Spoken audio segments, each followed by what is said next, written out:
What's going on, everyone? I'm just your average, everyday Canadian nerd here to react to your average, everyday American man here to react to and learn from a video comparing Canadian police to American police. Now, when I was growing up, there was a much bigger difference than there is today. And the militarization of the police is something that has heavily affected the American police, but not so far the Canadian police. But being in the Niagara region like I am, I've noticed there's a lot of back and forth where American police will police here on our side of the border.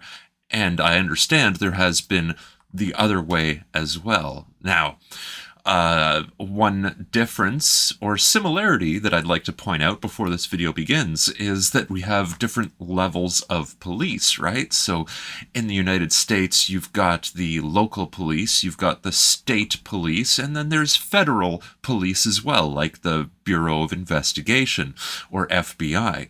In Canada, we also have multiple levels of police. So here in Ontario, we will see the regional police, we will see the provincial police, and of course there is the federal police being the Royal Canadian Mounted Police.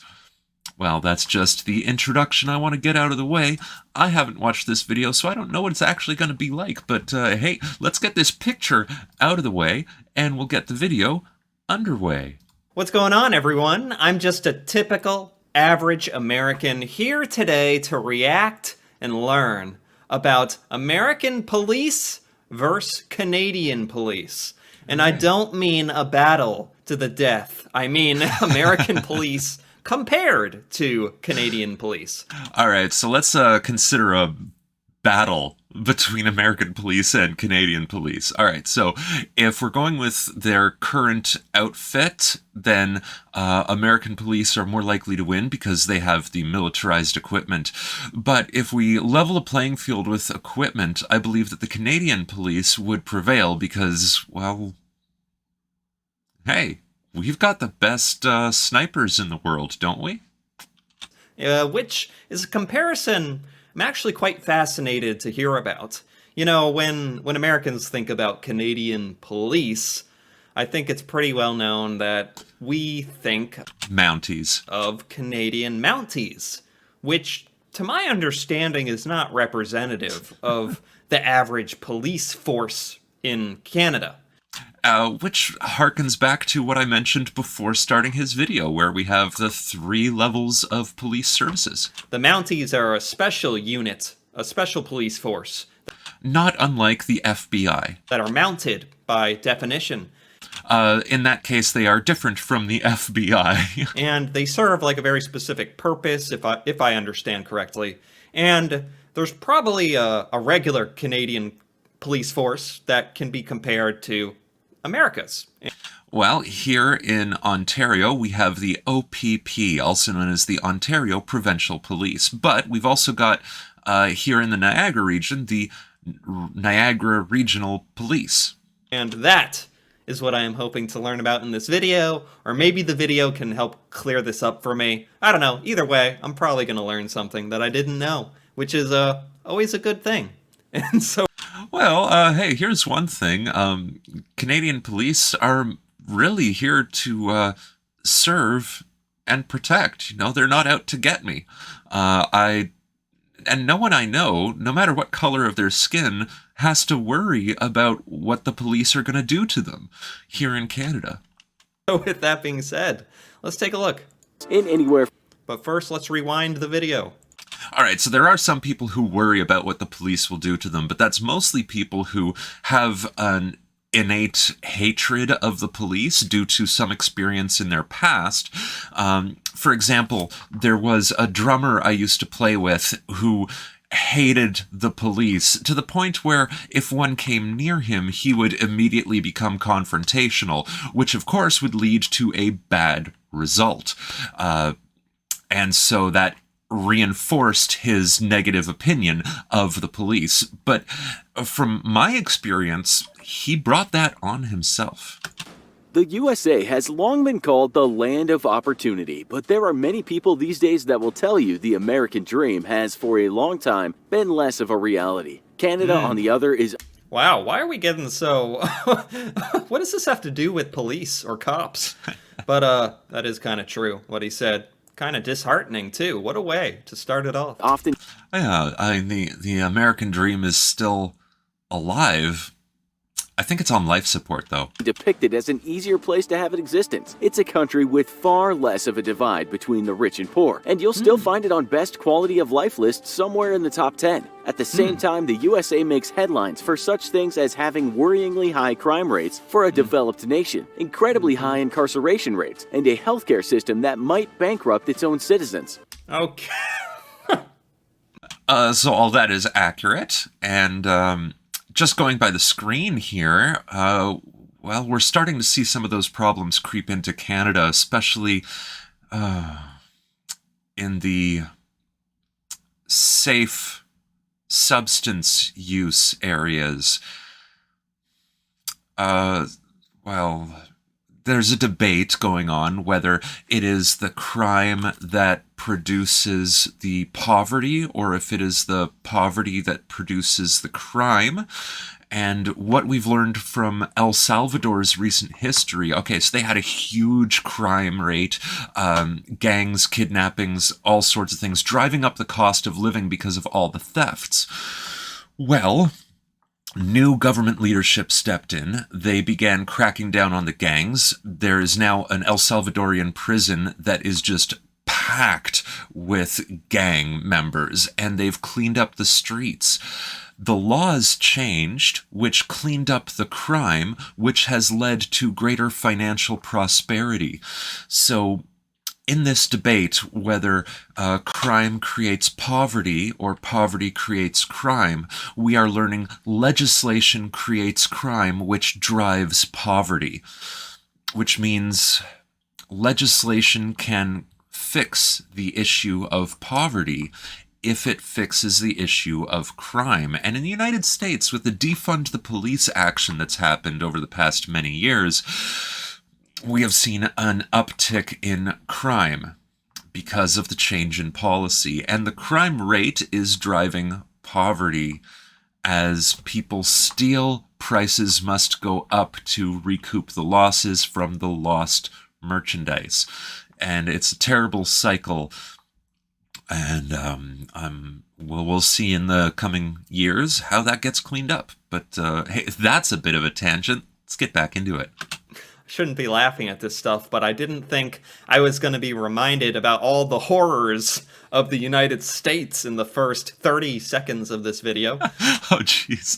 We're still in the first 30 seconds. I should be quiet. But okay, I'm sure there's a point we're getting to here. We might be being harsh here, and we certainly aren't saying Canada is a utopia. Alright, so you want to be a cop in the USA. You've done your research, meaning you've seen The Wire, watched all episodes of NYPD Blue, and even stayed up late to watch reruns of Columbo and Cagney and Lacey. Well, you're missing Reno 911, right? Oh no. I mean, it's true. I'm pretty sure that is pretty widely accepted here in America that there's not a huge screening process for becoming police.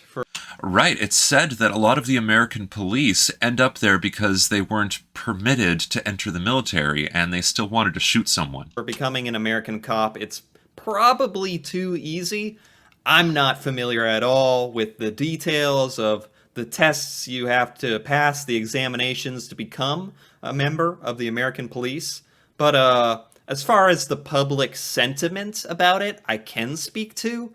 And it's pretty widely thought that police in America are not scrutinized closely enough. They're not educated enough. They're not taught and made sure that every single last one maintains a extremely high level or standard of that is expected of like a public servant. The police, the people you want to trust the most, have lost a lot of trust in the United States people.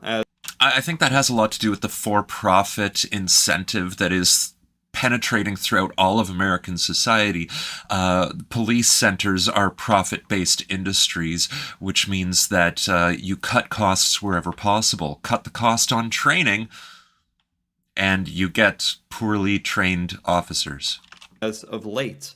But that is neither here nor there. I'm interested to hear more. But the narrator was alluding to that a little bit. You are basically ready to hit the streets, right?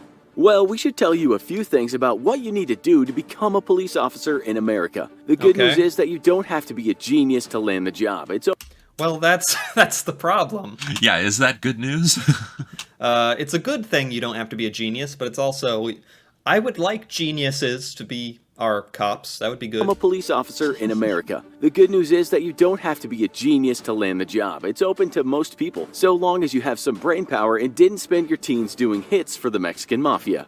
You Yeah. can get a law enforcement degree, and this should land you better jobs, but you can also apply to be a cop after high school. So to get Yeah. in, you'll need a high school diploma or a GED, which I was going to say, you can go to college and get a degree in law enforcement in America, but you can also just apply to become a cop after graduating high school at the age of like 18, 19. Yeah. So it's quite an open door. It's considered a really wide career option for basically anybody who doesn't have a criminal record. is considered equal to that diploma. After that, you'll be interviewed I'm and gonna have have background to checks. pause this because I have a phone call just came through. I have a feeling like it's not important. Correct. So let's just continue. If you have a minor offense, you may still get in. You may not have to be super fit, but you'll likely have to be relatively fit. Once you get into the academy, you'll have to pass some kind of entrance exam, such as the law enforcement examination. Then you'll start your training. You'll also have to pass a fitness test or the police physical fitness abilities test. These tests can change depending on where you're training, but you'll mostly have to show you can sprint reasonably fast and able to run 1.5 miles in anywhere from 16 to 20 minutes. 20 minutes to run 1.5 miles. By God, I think I could do it. All right. So I walk at approximately 4 miles per hour, which means that I could walk that course. I could do it. But yeah, it's the limitations of becoming a police officer in the United States are considered pretty low. But I don't know how that compares to the rest of the world, to be honest. But maybe I'll learn how it compares to Canada. But you'll have to show your strength by doing a fairly tricky obstacle course. And on top of that, you'll have to do around 20 push-ups in 1 minute and 30 sit-ups in 1 minute. As we said, this can change depending on the academy. Let's just say you have to be fairly fit to pass, but by no means have to be an exceptional athlete. Okay, let me elaborate a little bit. What I mean specifically is, given how important the position is and how Right. much power you get being a police officer, Your shape should not be round. the entrance, the criteria to become one is not proportionally so high. Right. Not that it's super easy and any moron can do it. I'm not saying that. It's not easy. But compared to the power you get, you want these to be some of the best and brightest individuals, hopefully.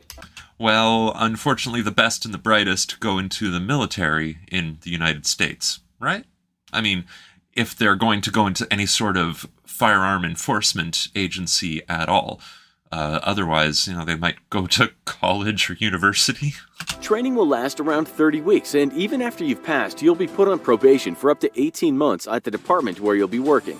Over in Canada, you can also start training at age 18, but you cannot hit the streets until you're 19. You'll also need a high school diploma or the equivalent, and during the interview process, you'll have to show good health. See, these little cartoons that they're showing, this looks like the Mountie uniform to me. It is correct. Red hats. Is this how an average Canadian police officer would be dressed? No. Don't they look more like normal police? Correct. Or this is worthy of a Google search, I'm afraid. All right. Canada police. No, not population. Police. Show me some pictures, and don't you dare show me Mounties. Okay. Almost no Mounties in Yeah. that shot. Like, even this random picture, this is just police. Okay. Yeah. I think maybe they got the costumes a little inaccurate. Or maybe, I don't know, I'll give it a chance. Both mental and physical. On its website, the RCMP says turning up to the interview looking like you've done nothing but eat donuts and played Grand Theft Auto throughout high school will put you at a distinct disadvantage. Okay, You'll good. also have to pass background checks, and again, a very small infraction in life may not mean you can't get in. So far, this is exactly like the entrance to becoming an American police officer. You need a high school diploma, you have to be 18, but you can't start till you're 19. And you need a clean background. So it's basically all the same so far. Pass Right. the interview, and off you'll go to training school for 26 weeks. Yes, Oh. again, there will be written tests that should not challenge most who have done okay in high school. As for the fitness test, you'll need to do the Physical Abilities Requirement Evaluation. And that will Okay. consist of doing an obstacle course, push-ups and pull-ups, in a weighted carry, all under a time of 5 minutes and 30 seconds or less. And that's at the start of training. At the end, you'll have to be able to do that Dang. same test in less than 4 minutes. Okay, so it's a little hard to tell, but the physical training or the physical testing part of it sounds like it could be more difficult. A little. Well, the inclusion of push-ups and pull-ups are definitely going to raise the bar there because the average person can't do either of them. And I'm just talking average, like when you calculate the population versus the percentage that can do push-ups and pull-ups. Like a year ago, I was one of the average that could not do them. And now, because I can, I believe I'm above the average. It's a very fine line, apparently. Little hard to tell, a little different. So now you're in the force, but what's it like? Well, first of all, how much are you being paid? The amount fluctuates across the USA, but PayScale in 2017 said the average was $44,000 a year for the first 0 to 5 years as a rookie cop. Other Okay. sites tell us the starting salary for most cops is closer to $30,000, and it will increase by the year. So that is not middle class. Yeah, that's a huge thing about becoming a police officer in America is it's considered a pathway to a career that you can safely retire on. You'll earn an okay salary per year, and that'll increase every year. But the big thing is you're gonna earn up to a pension that you're gonna get when you retire after so many years of service in the United States Police. You're going to retire and you're going to get a pension or a payment every month for the rest of your life, which will set you up for retirement forever. And that's very, very, very alluring to a lot of people. And similarly, we have that same pension program here in Canada. One of my uncles used to be a police officer. He has not yet reached the age of 60. He is retired and has moved on to a new calling. Plus, the starting salary for most cops is closer to $30,000, and it will increase by the year. That might go up to $50,000 between your 5th and your 10th year, but it depends on how well you do. Where Okay. you are matters a lot, with sources telling us that the average wage for cops in California is considerably more than double the average for cops in Mississippi. Cost of living has a lot to do with what your wage is going to be in that area, something that I learned when I moved here. And the job that I was presented with was giving what they called a competitive wage for similar field in the region. Of course, if I was in Toronto or Vancouver, where cost of living is higher, then the pay scale offered would have also been higher. As for Canada, Huh. you can check out the job site Indeed and see police officer positions with a yearly wage of around $60,000. After we converted them from Canadian dollars, again, it depends on where you work, but Yeah. PayScale tells us the average salary when you just join the force is around $37,000. All right, so the pay is pretty comparable between Canada and America. One thing that's definitely true for American police forces is you will get paid more if you go to an area, a city, that is higher risk, where it is known that there's high crime rates. You're going to be putting yourself in the thick of danger. You're going to get higher pay Danger pay. because of that. Just like in the US, that can easily go up to $50,000 after a few years. It seems the wages for US cops and Canadian cops are not dramatically different, but Yeah. which country would be better to work in?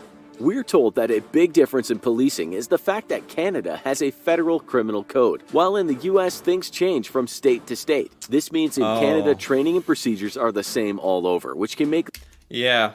This is a thing that infiltrates so many different aspects of American life and laws in particular. And history. I mean, states' rights is one of the major arguments for the American Civil War. Is the fact that every state has its own laws. There are some federal laws, but every state has laws. And it's sounding like, as far as the police law and codes, that's like universal throughout Canada, which makes Canadian police's jobs a lot better. I'd also think being a Canadian police officer would be better, just because I think, this may be a generalization, but I think crime and people and temperaments in general is probably lower in Canada than America. I'd like to see the stats on that, though. But in general, that's true. Much less likely to be shot in Canada than you are in the United States. It might just be easier in general as far as violent crime is concerned. It might be better to be a Canadian police officer. I might be wrong, though. I don't know. Well, as a Canadian, I much prefer my run-ins with Canadian police than if I had those same run-ins with American police. So, a little bit of a story here. There's one time where me and my friends were playing a game we called 12350. The idea is, roll up a doobie, and that would be the 1. You share that while sitting in a contained area. For this example, it was a car, and the idea of the contained area is what's known as a hot box. And this means that any smoke coming from the doobie would stay in the contained area and be rebreathed by every person. All right, so that's the 1. The 2 is where, without breaking the hot box, we would roll 2 doobies and light them and share. And then, without breaking the box, we do 3, and then 2, and then 1. See, the game was originally called 12321. The reason it got renamed to 12350 was because after round 3, for the first 3 or 4 times we played the game, police would show up and they would ruin the game. They would take what we had and tell us that we weren't allowed to be there and we should walk away. That was the experience multiple times. So we renamed the game as a result. And I don't think any of us ended up on any sort of criminal record as a result of playing this game. We just had our party favors taken, and we were told to leave the car and go somewhere else. Easy. In the United States at that time, in almost every state, that would have landed us 10 years in jail each time we got caught. Eventually, we did win the game. We just had to park the car in a garage, a private garage, and then we could play it without being interrupted. It was still very difficult to win the game, though, because after getting up to round 3, there was so little oxygen left in the car that lighting the next round and then the final round was a challenge. My friend actually had to take the doobie and go under the seat where there was still enough oxygen that the lighter could light, and he could actually get the final doobie to burn.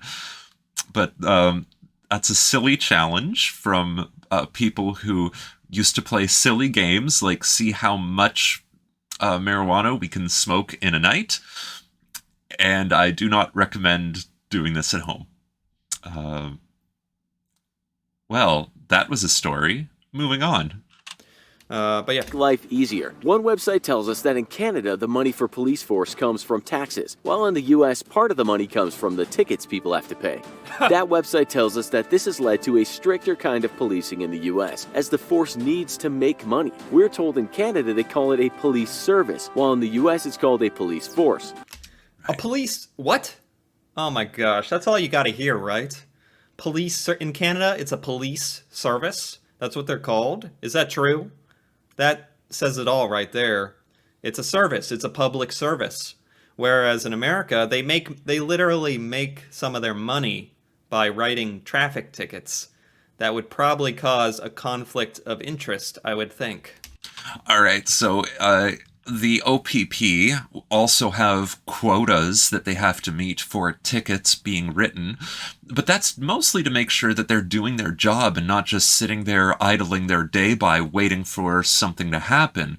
That they're actively going to pursue people who are driving with a headlight out, or whose license plates are missing the most recent stickers, or people who are driving 150 kilometers an hour on a 100 kilometer an hour road. Encourage them to get their tickets, meet their quotas, and do their gerbs. Canadians adopt a kind of community policing, while in the US the cops are perhaps less part of their communities. Yeah. Then there's the matter of higher crime rates in the US. We'll let an expert explain. Canadians often point to a single major difference between our two cultures as a starting point. Guns are far more easily available in the United States than in Canada. This environment leads to a tense situation for any police officer, no matter how polite he or she may wish to appear. And this means the US police are not only in more danger, but tend to use a bit more force. Yes, in America, police will often approach someone with their hand near a weapon. In Canada, the police will approach someone with their hand on a flashlight. Just because they want to look in your face and see, is this person on something? They want to see what they're walking into. And it's not like we're in danger. We're just put on edge because you never know what's going to happen. We've all seen the videos of perhaps rather over-the-top policing. We might also say that officers are in some part of the US under tremendous stresses, given...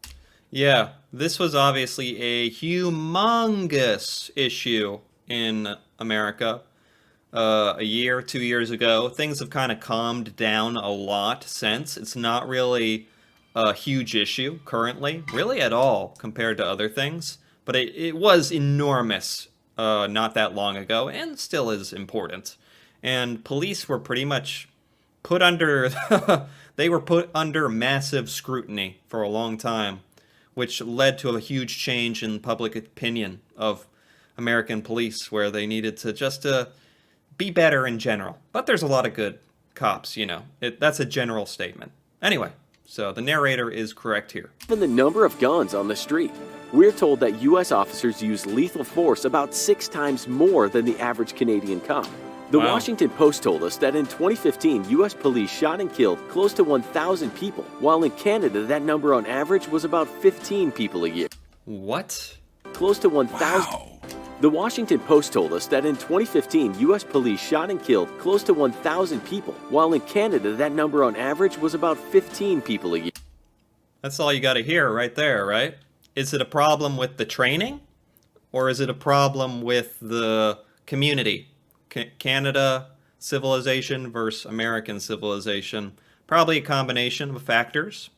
Absolutely. So nonviolent de-escalation training is absolutely important.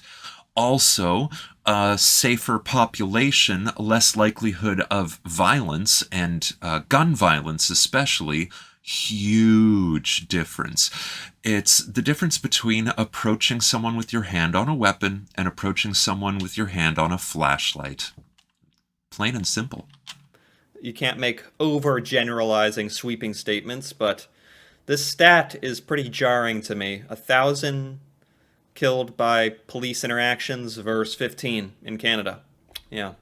Unless you're mentally unhinged, killing people is something you certainly don't want to do. And in the US, as a police officer, it's much more likely that you will. We're told that in 2018, according to the Officer Down Memorial page, 149 deaths of officers occurred in the line of duty. Wow. Most were shootings. But cops also perish in car crashes while performing their duties and other ways. Some deaths might just have been accidents, but we're told firearms were involved in most deaths. So I kind of was on the right track. There is just more violent crime, and I didn't even think about a lot easier access to weapons. Right, so handguns, a great example. Easily concealed, easily pulled out, easily fired. In America, easily acquired. You can get one at Walmart. Here in Canada, you can't get a handgun legally. You can only get one through the black market. If you want to get a firearm in Canada, you have to be certified, and then you have to follow a lot of rules. And it makes it so inconvenient that most people just don't bother. And firearms in America, which doesn't make the job of the police any easier. In comparison, the Canadian Broadcasting Association looked at the Canadian Police Memorial Statistics and told us in 2018, since 1975, a total of 284 police officers have died on the job. Wow. Of these, 101 were homicide victims, while 88 were killed in vehicle accidents, often while rushing to respond to a call in poor road conditions. We can certainly say that officers in the U.S. have the more dangerous job by a long way. So you're getting a similar wage, but have a more chance of killing someone and a more chance of being killed. I never thought of it like that. But that's one of the reasons I wanted to watch this video, to make this comparison. It's just straight up a better life to be a Canadian police officer, for a lot of reasons. You're also more likely to have to use force to adopt a more aggressive style of policing, all of which would likely make your job more stressful in the U.S. So there was this one time where my friends and I, we were sitting in a parking lot waiting for another friend to get off work so we could go collect them and then do our thing for the night. Sitting in this parking lot waiting, we were just doing our thing, talking, and this police car pulls up. And the guy gets out, walks to the car. I put down the window, say, "Good evening, officer." And he's like, "Oh, I know this guy. This is Jeff. Hey, Jeff, how you doing?" There's more to that statement that I'm not going to say, but, you develop a relationship with our local officers and never end up getting arrested, even if you're doing something you're not supposed to do, or you're not allowed to be here.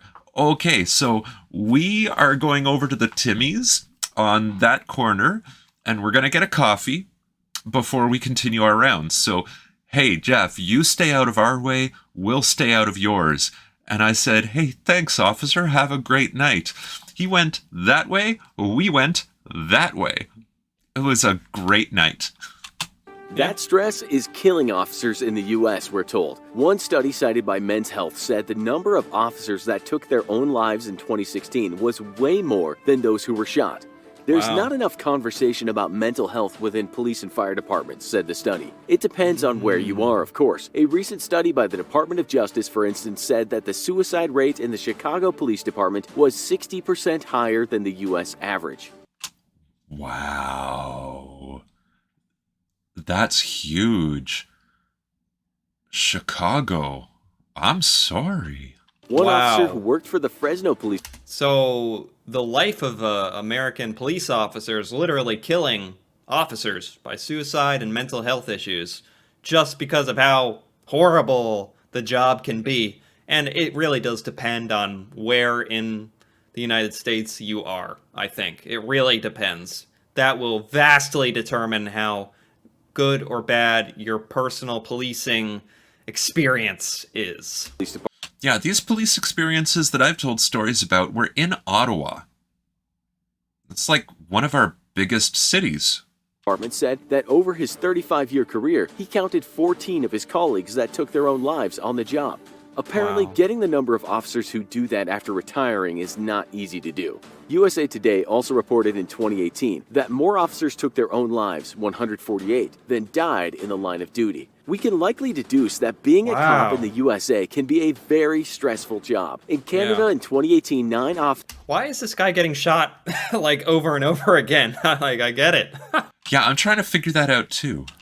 What is this supposed to be symbolic? Officers took their own lives. This was high compared to recent years. We might also add here that there are many more cops in the U.S. than there are in Canada. Statistics tell us that there are about 70,000 police officers in Canada, and almost 10 times that amount in the USA. We also have massively different populations. Yeah. Yeah. Now, the populations are different, but America has a lot of police. But it seems like it's kind of necessary. Other stats tell us the USA has considerably more officers per capita than Canada, but Canada has a lot less crime. We might also look Yeah. at websites that list countries for the worst police brutality, and next to developed countries sometimes stands the USA. We're not going to go into all the reasons why this happens, but we might say that any chance of being part of such brutality might be said to have future negative consequences not only for the victims but also the perpetrators. Even if they don't get caught, one day it's likely their actions will cause them some amount of unhappiness. Yeah, no doubt. And that's probably what drives the unaliving rate. Just Wow. reading various sites, it seems Canadians in general have more trust in their police. This note That is a big statement. That is a really important thing. The American trust in the American police force has been massively hurt and undermined, Yeah. and it's slowly rebuilding. So And here in Canada, the majority of us trust the police. Like, if we get pulled over, our first question is, "How can I help you?"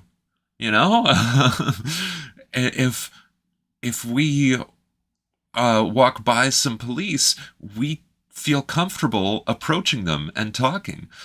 One night I was going for a walk, and there was some road stop happening, and I noticed some officers sitting in their car versus officers engaging in the issue. And I walked up to the police car and I said, "Oh, excuse me, Sergeant," reading the bars on the shoulder, and said, "I'd just like to report that on my street, this street over there, every night at about 3 in the morning, I hear some fast cars going zooming by way too fast, and I thought maybe you'd want to post someone there." And that was the last time I heard street racing on my street, because I casually reported it to a random officer. Action was taken. Yeah, we've got a good relationship. sort of. Whereas in the old days, go back, only 20, 30 years, people were super trusting of the police here. That has completely changed, and the internet and social media existing has a lot to do with that. Oh, yeah. And maybe it's a good thing, to take an introspective look at ourselves and our police and all that. But yeah, it's nice to hear that Canada still has that trust. That's so important, trust in your police. You mentioned social media, which makes me think, after the George Floyd incident, there was a big uproar when it came to defunding the police. And, well, in California, we've seen the results of defunding the police. It results in rampant crime and homelessness. It's the defunding also resulted in bail reform. So a lot of people get picked up for some minor theft, and then they are let back out on the street that same night. This has garnered a mentality where we're allowed to do crime so long as it's under a certain threshold. And so the crime below that threshold has expanded greatly. And, I think social media had a lot to do with spreading that message of defund the police. Now, I understand when it comes to the backlash from the George Floyd incident, yes, that's totally reasonable. TikTok takes that a few steps further, where the Chinese Communist Party is influencing what gets seen in North America, especially by Americans, which means they can influence the narrative, which means they can push the narrative, which means China can create a situation where the police are less effective in America, harming American society, weakening American population, therefore enhancing the strategic value of the Chinese position. It's convoluted, and one reason we haven't seen that in Canada is because our politicians are being bought by the Chinese Communist Party. So the social warfare, which is one of the five warfares, doesn't need to be pushed as hard here in Canada as it's being pushed in America. But we are still seeing the social warfare. And yes, Trudeau is pushing the social warfare on the people because he's being paid by the Chinese Communist Party. Anyway, that's a tangent. Let's keep going. No doubt makes their job easier. Psychology Today tells us this of U.S. policing. Recent polls suggest that the majority of Americans do not feel that the police are adequately held accountable for their actions, treat racial groups equally, or use the right amount of force. And yeah, I think we all agree on that. In conclusion, with Canadian police being liked more by those they serve, the fact that they have less chance of being killed, the fact that they deal with less crime and likely suffer less trauma, and the fact that their wages are not too different than their counterparts in the US, we'd say being a cop in Canada is better.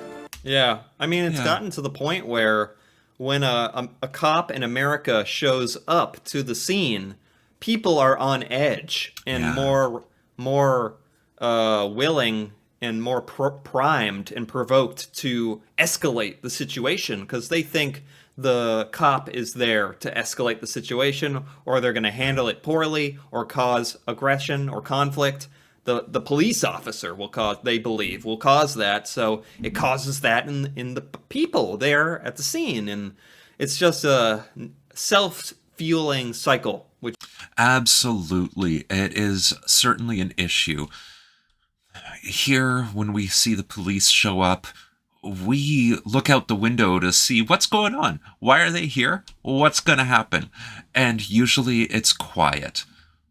There was this one time I was looking out my window. I saw there was a bunch of police, and they were around this guy who was out in front of his house ranting and raving, and they warned him, like, "Sir, you have to calm down or we're going to use the taser.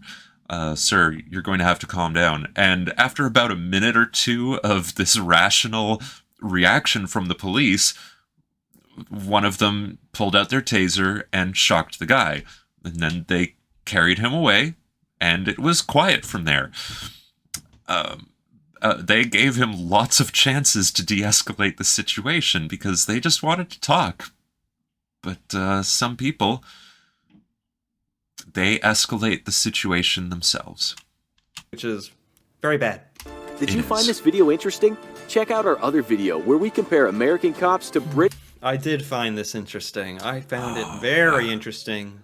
The American and the British comparison is very interesting as well, because in England, they don't do guns, which means that they have de-escalation strategies that involve no violence. I've seen one video of this man wielding a knife, and the police surround him with their sticks and approach to basically box him in and remove the knife. Total non-violence. Great solution. America can learn from them.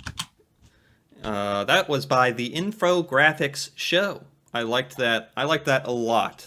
Infographics, hit and miss, and I think that some of their content is heavily influenced by the Chinese Communist Party and other propaganda machines. That was perfect. That was really interesting, very introspective. Took a hard look at American. I mean, that's not even what I thought the purpose of this was going to be. I thought it was just going to be some interesting, cool differences between American cops and Canadian cops. But instead, I just found myself wishing that we were more like Canada in this respect.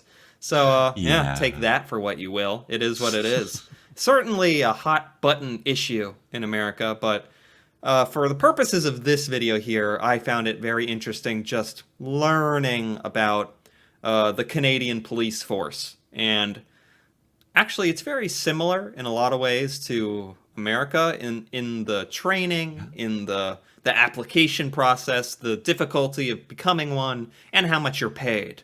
Right. What the huge difference is the experience of being a police officer and carrying out the job in Canada or the United States. That experience is the polar opposite. well, funding and support equipment is also a big difference. We do not have militarized police here in Canada that I'm aware of, that I've seen personally, or on video, or read about in papers or the news. From what it sounds like. So that is very interesting and very, very good to think about. Anyway, if you enjoyed this video, feel free to give it a yes. like or Go leave ahead. a comment. Like it. And if type you're it. interested in more videos like this one, Or me like this reacting to Canada, Me Canadian reacting to him, culture, things, news, him reacting stuff to I've us, never seen, feel free stuff to I've seen. subscribe for more. Yeah. And Go until ahead. then, thanks for watching and see you next time. Yes, and thank you very much for watching. I have enjoyed this video. I having a good day today. I hope you enjoyed this and you're having a better day today. And hey, leave your thoughts down below. Go right ahead, because Lord knows I don't know everything. And hey, yeah, you keep being awesome. Bye. Science, spirit, life. Nerd Pumpkin.